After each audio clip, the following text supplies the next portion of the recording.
안녕하셨습니까? 하나님의 나라를 위하여.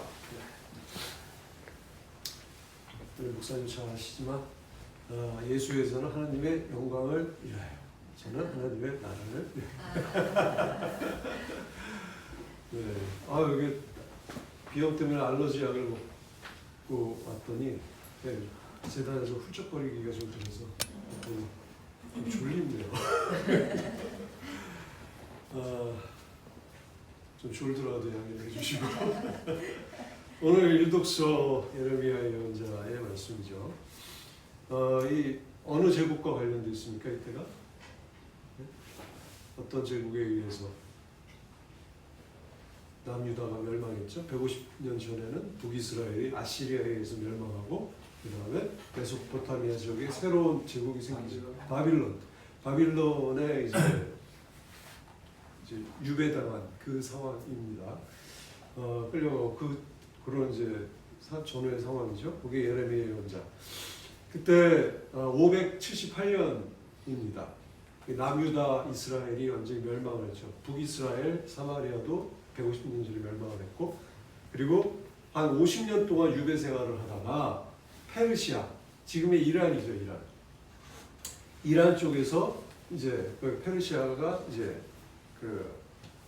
부흥을 하면서 페르시아 제국이 이제 바빌론에 유배됐던 사람들을 이스라엘로 보내는, 다시 그래서 성전 재건을 하는, 그래서 이제 중간사, 지난 얼마든 언제니 말씀드렸죠. 제가 이스라엘 중간사를 갖다 이렇게 병론 때 잠깐 말씀드렸는데, 그게 이제 시작이 되는 시기입니다. 그리고 이제 로마하고도 연결이 되겠죠. 어쨌든 그리스하고 로마 그렇게 연결이 되겠죠. 그때에 이제 얘기를 하는데, 오늘의 말씀은 바로 예레미야는 계속 말씀하는 거예요. 바로 그 하나님의 계획. 너희를 절대 이렇게 해서 너희들이 결국은 하나님을 배반하고 죄를 짓고 그렇게 해서 그렇게 부패하고 해가지고 하나님을 두려워하지 않고 사람들을 거들떠보지도 않고, 그래서 너희들이 멸망했지만 너희를 어떻게 한다? 하나님은 포기하지 않으신다. 이게 메시지 핵심입니다. 너희를 포기하지 않고 다시 너희들을 불러낼 것이다. 그게 이제 예루살렘 재건으로 이어지는 거죠. 페르시아 제국하고도 이제 연결이 되고, 그런 이제 역사적인 그런 내용들이 담겨 있는 말씀입니다. 오늘 디모데후서 후서 말씀도 그러기 위해서 성경의 말씀, 하나님의 말씀을 늘 가까이 하고 언제나 깨어서 하나님의 말씀을 묵상하고 그 말씀에 비추어서 이렇게 지혜롭게 하나님의 말씀을 전하라, 이런 권고를 하는 내용입니다. 오늘 복음서는 루카 복음서에서 재판관과 과부의 비유, 예수님께서 비유로 말씀을 하시지 않습니까? 그런데 이게 그냥 들으면은 굉장히 맨숭맨숭한 것 같은데, 당시의 상황에 비추어서 또 예수님의 입장에서 그 사람들에 관련해서 이렇게 들으면 이건 굉장한 사이다예요. 거기에 들었던 사람들은 굉장히 사이다를 마시는 듯한, 그 당시에 사이다는 없었겠죠. 탄산수는 있었나 모르겠지만 어쨌든 그런 사이다의 비유입니다. 왜냐하면 당시에 산헤드린이라는 게 있었죠. 이스라엘에. 산헤드린이 뭡니까? 이스라엘에. 산헤드린이라는 말은 모여서 앉는다는 뜻이에요. 별거 아니에요. 별 뜻도 아닌데, 그 당시에 대제사장을 비롯해서 당시에 그 집권층들이죠. 바리사이, 사두가이 이런 사람들이 이제 한 많게는 70명, 적게는 한 20명 정도가 모여서 의견하는 거예요. 거기서는 재판도 합니다. 경찰권도 있어요. 그 내부적으로 있어요. 그리고 이제 그런 행정적인 그런 결정도 하고 하는 그런 곳이에요. 야훼의 이름으로. 그런데 그 사람들이 어떻게 했을까요? 당시에 특권 계급이 된 거죠. 특권 계급이에요. 그래서 예수님 말씀하시지 않습니까? 하느님을 어떻게 한다고요? 비유적으로 어떤 도시라고 말씀하셨지만 비유적으로 그 사람들을 비판한 거죠. 어떻게 하느님을 두려워하지도 않고 사람들을 거들떠보지도 않는 그 재판관, 그들이 재판을 했거든요. 사내들이면서 바로 그 사람들의 그러면서 자신들의 이 권력을 독립권을 주장하고 그죠? 그리고 부패하고 자신들이 하고 싶은 대로 판결하고 사람들을 많이 무시하고 요한복음 7장에서 보면 예수님을 따르는 사람들에게 뭐라고 그럽니까? 바리새인들이 그 대제사장들이 뭐라고 그래요? 이 율법도 모르는 저주받은 족속들이다. 이렇게 무시해요. 우리는 특권 계급층이고 나머지 너희들은 뭐다? 개, 돼지다. 뭔가 이렇게 오버랩되지 않으십니까? 모든 권력은 그렇게 집중이 되면 마치 처음에 호의가 좋은 뜻에서 뭔가 이렇게 그런 것들을 구성을 했겠죠. 호의가 계속되면 어떻게 된다? 마치 자기 권리인 것처럼 착각을 해요. 마치 자기가 잘나서 자기가 다 그거를 갖고 있는 거의 천부적인 그런 존재처럼 착각을 하게 돼요. 모든 권력은 그렇습니다. 그래서 그 안에 늘 그야말로 악이 깃들게 되죠. 그래서 주의해야 되는 것이죠. 어쨌든 그런 그들을 비유로 예수님이 말씀하셨기 때문에 이건 굉장히 그 사람들이 들었던 민중들이 들었을 때는 이건 사이다인 거예요. 아주 너무 속 시원한 거야. 제대로 재판도 안 해주고 그랬을 거 아닙니까? 어떤 거는 그야말로 파기환송 하듯이 그렇게 빠르게 막 해가지고 자기들이 멋대로 막 하고 그리고 예수님에 관해서 어떻게 했습니까? 자기들한테 위협이 되는 세력은 제거할 그런 불법 재판이었어요. 한밤중에 막 자기들이 막 해가지고 몇 명이 모여가지고 그런 식으로 해서 넘겨버렸지 않습니까? 그런 불법 재판을 갖다가 강행하고 이런 짓거리들을 한 거죠. 그러니 얼마나 들었던 민중들에게는 사이다였겠어요. 그런데 그런 자들조차도 계속 좀 빨리 해주세요, 재판해주세요, 저를 좀 어떻게 해서 그 안달하고 매달리면 어떻게 한다? 귀찮아서라도 들어준다. 그런 자들도 그렇게 하는데 하물며 너희를 포기하지 않으신 하느님, 어떻게 너희들의 말을 들어주시지 않겠냐. 너희들을 그렇게 끝까지 포기하지 않으시는 그 하느님께서 어떻게 너희들의 말을 들어주지 않겠냐. 그러니까 포기하지 말고 기도해라. 낙심하지 마라. 기도해라. 라고 강조하십니다. 예수님은 늘 깨어 기도해라. 항상 기도해라. 그죠? 당신도 그렇게 사셨고 사람들도 늘 강조를 하시죠. 오늘의 말씀의 핵심은 포기하지 말고 기도하라는 첫 번째, 오늘 복음서 첫 번째에 나오는 그 단락입니다. 그 포기하지 말라는 말은 히라보로 엔카케인이라고 하는데 이거는 사실 낙심, 마음이 이렇게 무너져 내리는, 마음이 극도로 실망하는 핫브레이크 같은 그런 상태를 이제 엔카케인이라는 말로 하는데 이거를 다른 번역본에 보면 낙심하다라는 말을 많이 번역을 했어요. 그런데 공동 번역에는 포기, 그러니까 낙심에 완전히 그냥 빠져가지고 더 이상 아무것도 하지 않는 그런 상태를 표현하기 위해서 포기라는 그런 번역을 했던 것 같아요. 그래서 낙심하고 포기하는 것, 예수님께서 포기하지 말라 그리고 기도하라 그러시지 않습니까? 포기한다는 것은 왜 포기하면 안 되냐면 이거는 먼저 하나님하고 단절됩니다. 하나님에게 더 이상 의탁하지 않아요. 완전히 낙심해서 빠졌으니까. 하나님하고 완전히 단절된 상태를 의미합니다. 그리고 하나님께서 어떻게 더 이상 손을 쓸 수가 없는 상황에 빠져드는 거죠. 그래도 하나님께서는 계속 포기하지 않으시겠지만 그래서 굉장히 그 포기는 자기 자신뿐만 아니라 자기 자신도 굉장히 그게 병으로도 또 되죠. 현대에서는 그게 뭐 우울증, 공황장애 뭐 등등 뭐 그렇게 표현도 하는 것이죠. 그렇게 해서 빠져들기도 하지만 그런 병적인 증세로도 본인에게도 굉장히 큰 피해를 주지만은 공동체도 파멸에 이르게 합니다. 공동체도 하나님의 공동체도 파멸에 이르게 해요. 그 모든 나라, 모든 사회, 모든 그 공동체들의 흥망의 역사를 보면 거기에 포기가 있어요. 포기하지 않느냐, 포기하느냐. 이게 굉장히 중요한 키워드가 됩니다. 흥망에.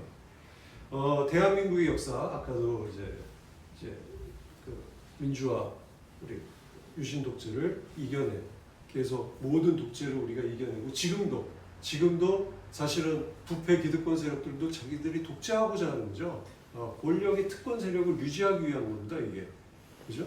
그거를 더 민주화되는 방향으로 지금 개선해 나가는 그게 지금 싸움이에요, 지금. 그런데 그런 역사를 우리가 이렇게 쭉 하고 있는데 왜 독립운동을 하셨던 분들과 이를 갖다 우리가 소중하게 생각해야 되냐면 당시에 일제시대 때 독립운동을 하셨던 분들은 포기하지 않은 분들이었어요. 그렇지 않습니까? 포기하지 않은 분들이었기 때문에 당시에 우리나라의 독립을 확정한 회담이 뭡니까? 국제회담이. 1943년 11월에 카이로 회담. 카이로 회담에서 그때 원래는 대한민국이 독립의 거기에 빠져 있었어요. 해당된 나라가 아니었습니다.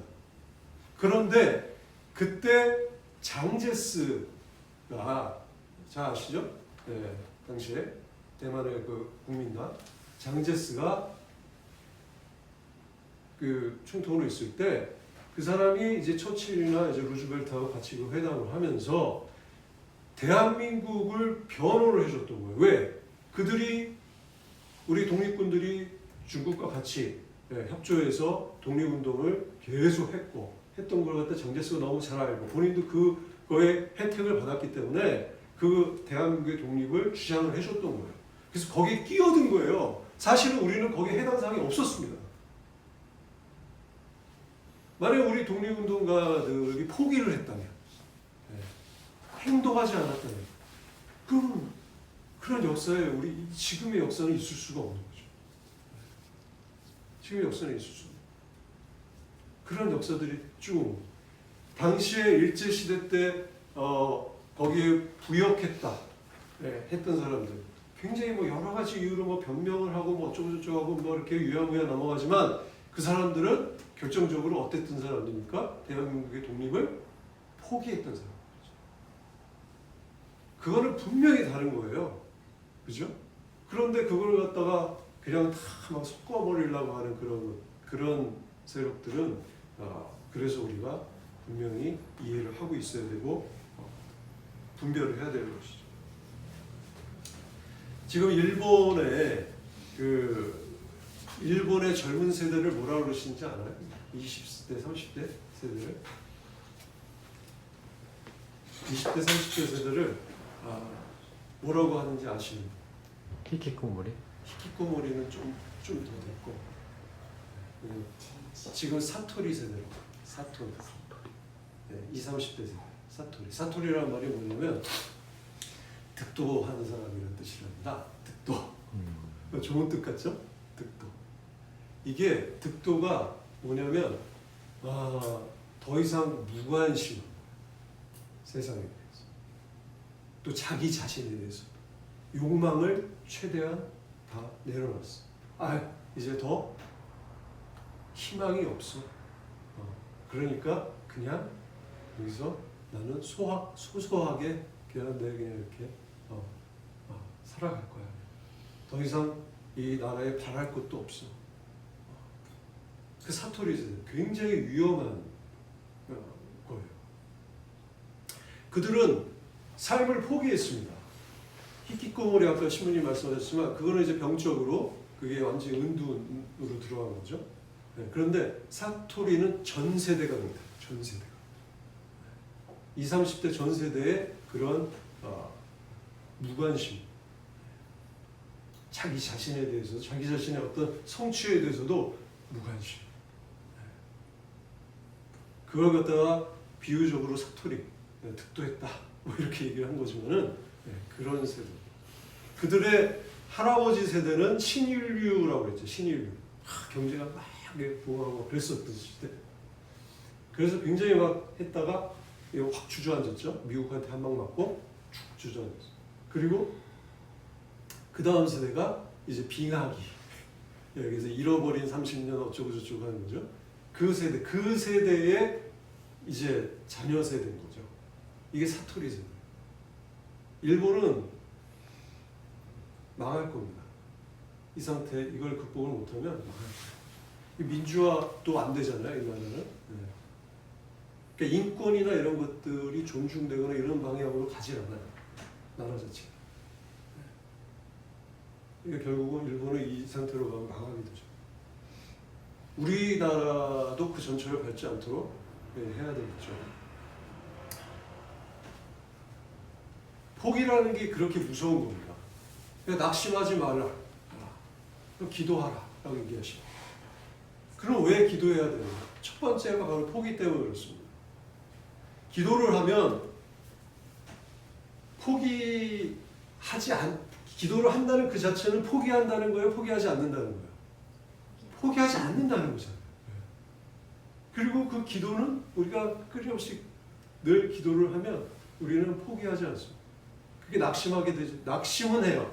우리 실망할 수 있어요. 내가 원하는 것이 좌절되거나 그러면 실망할 수 있죠. 뭐 실망하지 마세요. 낙심하지 마세요. 그거는 아니고요. 낙심할 수 있고 실망도 할 수 있고 좌절할 수도 있습니다. 내가 해왔던 것들, 내가 너무 노력했던 것들이 내 뜻대로 안 되면 당연히 그럴 수 있죠. 그러나 거기에 빠져들으면 안 돼요. 포기하면 그거는 안 돼요. 왜 우리가 기도하는 거예요? 그게 첫 번째 얘기예요. 그래서 기도해야 되는 거죠. 그리고 우리가 기도해야 되는 두 번째 이유는 우리를 절대 포기하지 않으시고 우리를 절대적 가치로 여기시는 정말 신실하신 사랑의 하느님. 여기서 절대적 가치로 여기신다는 거, 우리를. 그러면 이제 상대적 가치가 있겠죠? 세상은 참 쉽게 상대적 가치에 빠져들어요. 그래서 사람들조차도 우리가 그 사람의 효용성에 따라서 사람의 가치를 나도 모르게 평가하는 그런 경우가 많습니다. 네. 어떤 사람을 나도 모르게 무시하거나, 그죠? 마치 특권층들이 어떤 민중들을 개돼지로 여기듯이, 네? 율법도 모르는 저런 저주받은 자들이다 라고 그렇게 함부로 경멸하듯이, 네, 그렇게 될 수 있어요. 사람을 쓸모없게, 쓸모 있냐 없냐, 그거에 따라 사람들 갖다 가치를 막 나누는, 그게 계급화되는 거예요. 사회가, 공동체가 망가지기 시작하는 거예요. 하느님은 그렇지 않죠. 하느님은 인간을 그거에 따라 판단하지 않으세요. 절대적 가치로 존중하십니다. 그 결정적 증거가 뭐죠? 그 결정적 증거가 예수님이죠. 그 결정적 증거가 예수님이에요. 그래서 우리는 기도해야 하는 겁니다. 우리를 그렇게 정말 그런 하나님이시니까 우리가 기도할 수 있는 이유가 되는 거예요. 근거가 되는 거죠. 그래서 우리가 예수 그리스도의 이름으로 기도합니다. 라고 기도하는 것이죠. 세 번째로 우리의 기도를 들으시고 응답하신다는 예수님의 약속이 있죠. 성서에, 그죠? 예수님께서 우리의 기도를 들으신다, 이루어 주신다, 두드려라. 끊임없이 얘기하지 않으십니까?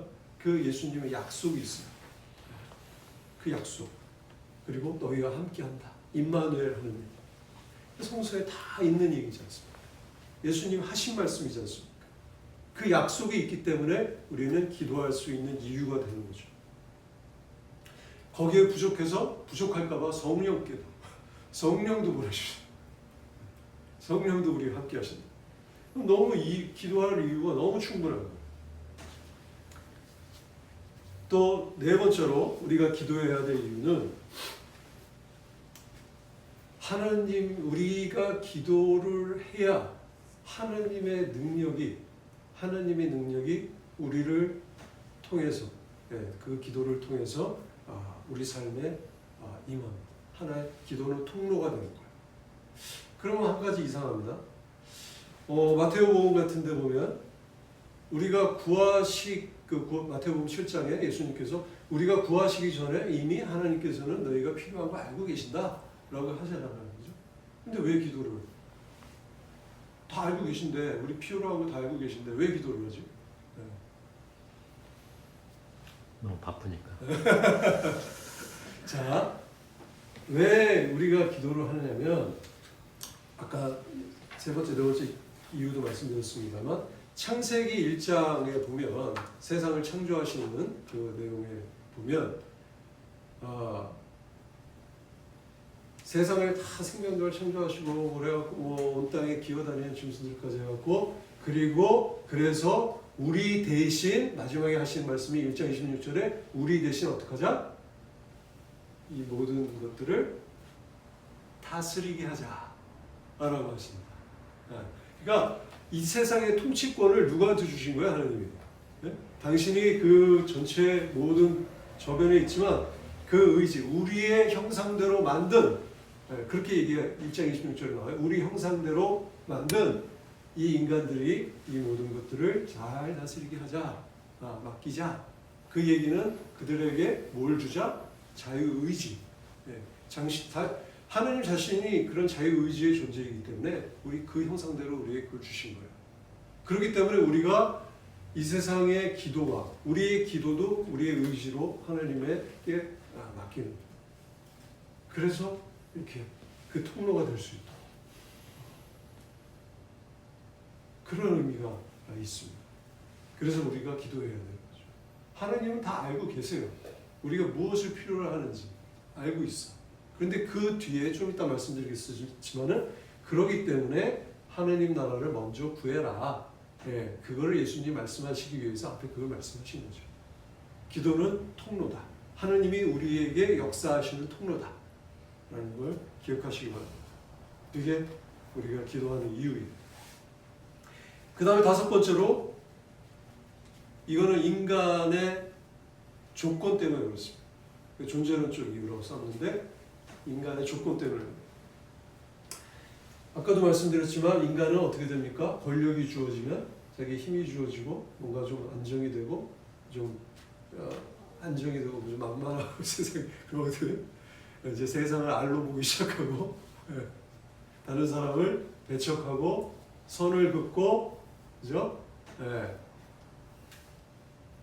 이렇게 인간이 그 7가지 죄의 뿌리 중에 교만이 첫 번째에 들어가 있죠. 교만해져요, 사람. 겸손은 모든 은총에 그래서 모든 덕의 문이라고 얘기를 하죠. 그래서 그런 우리가 근데 기도를 함으로써 기도는 하나님 앞에 우리가 진실하게 우리 자신을 갖다가 내려놓는 그 모든 것이니까 그럴 때 우리는 정화됩니다. 기도의 효과예요. 정화돼요. 그리고 나를 성찰하게 되고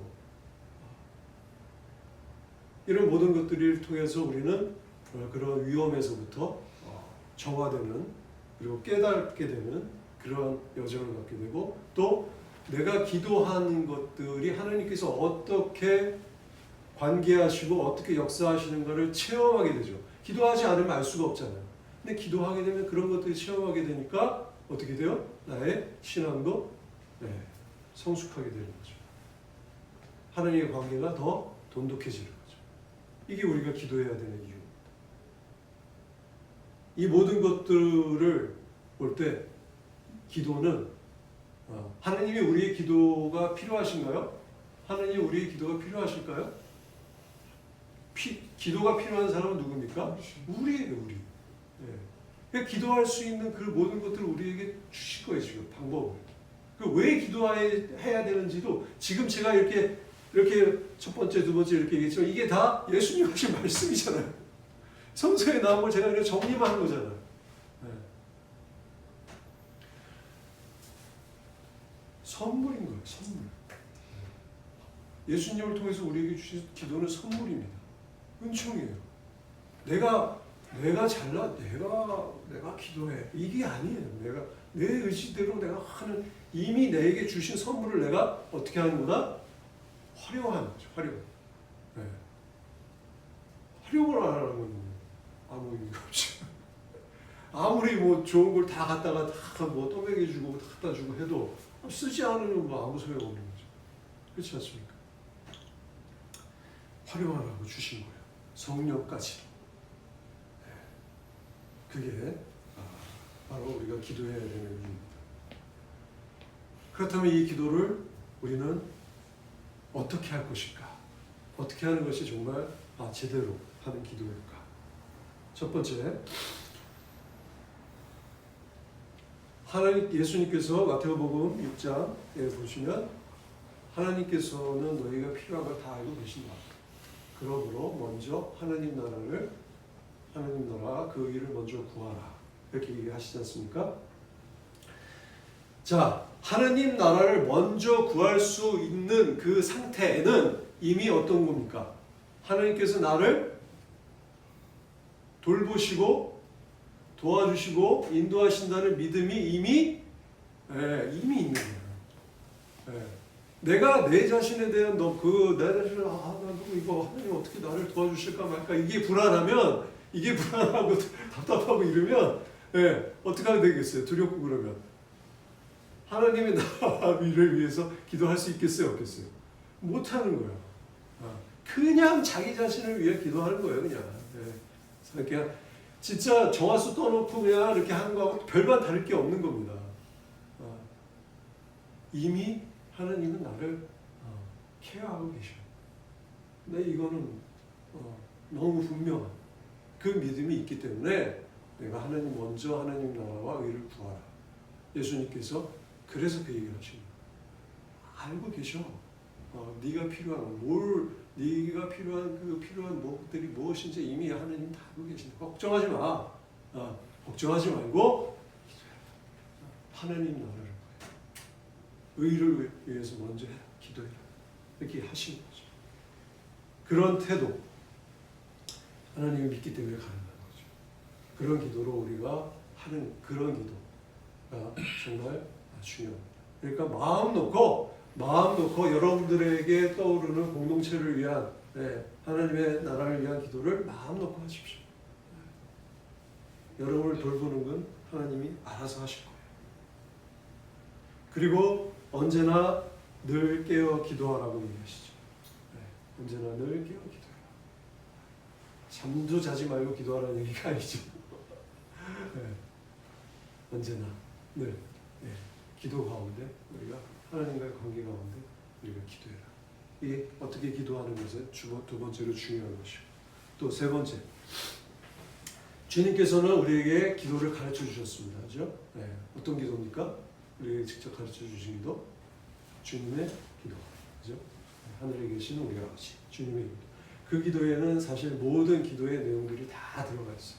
기도의 가르침서부터, 기도의 본질서부터, 기도의 지향서부터 모든 것들이 다 들어가 있는데 그 주님의 기도를 우리가 활용해야 됩니다. 굉장히 중요한 기도예요. 그 모든 것들이 들어가 있기 때문에 그 주님의 기도를 활용해라. 예수님께서 매일 우리가 주님의 기도를 해야 되는 것 중요합니다. 예수님께서 그래서 직접 아무것도 기도에 대해서 구체적인 그런 내용들에 대해서 기도문을 가르쳐 주신 적이 없는데 요거 하나 딱 가르쳐 줬어요. 그만큼 중요한 거죠. 그리고 합심해서 기도해라.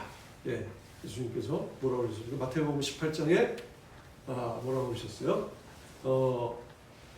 두세 사람이라도 내 이름으로 모인 곳에 나도 어떻게 하겠다? 함께. 너희와 늘 함께 한다. 임마누엘 한다. 라고 얘기하시지 않습니까? 합심해서. 교회 공동체가 그래서 중요한 거예요.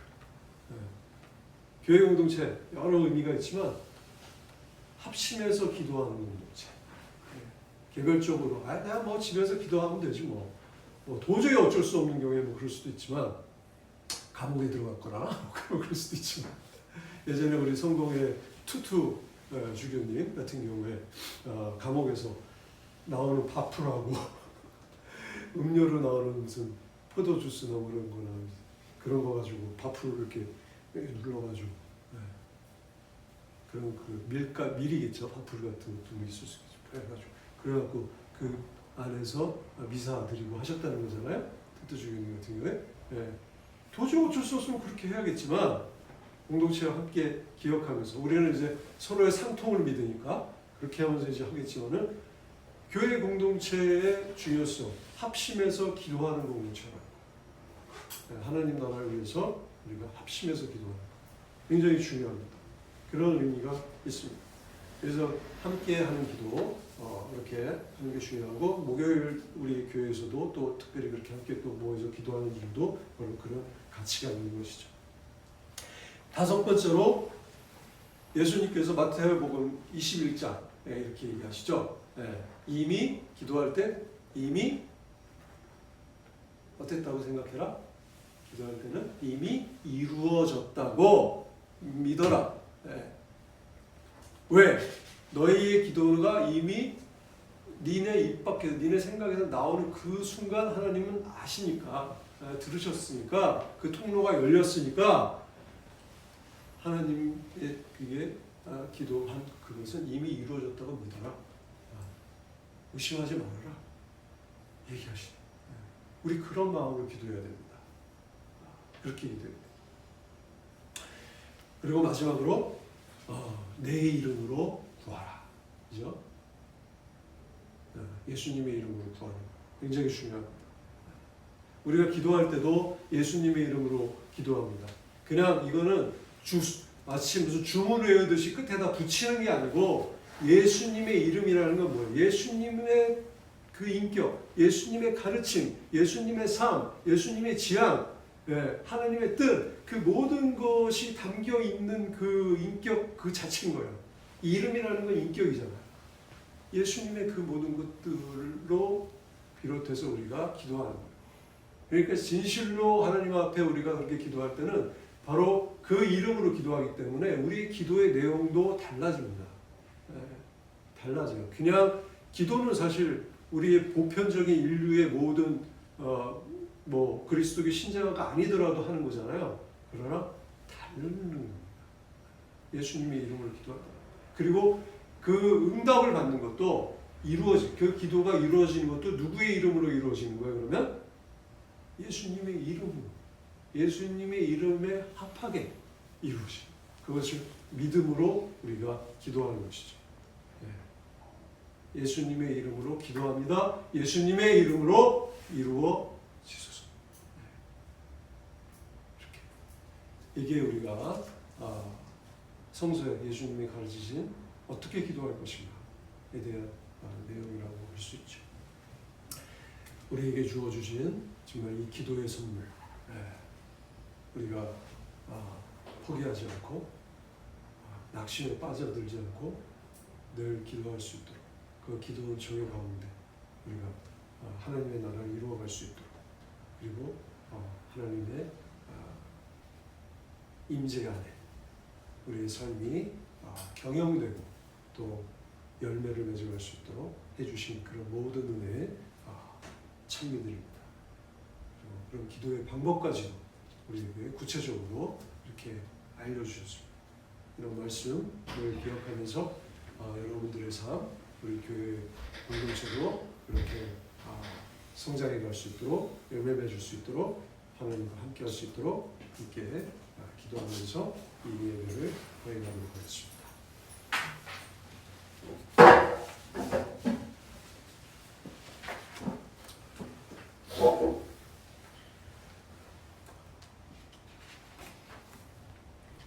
우리의 신앙을 고백합시다.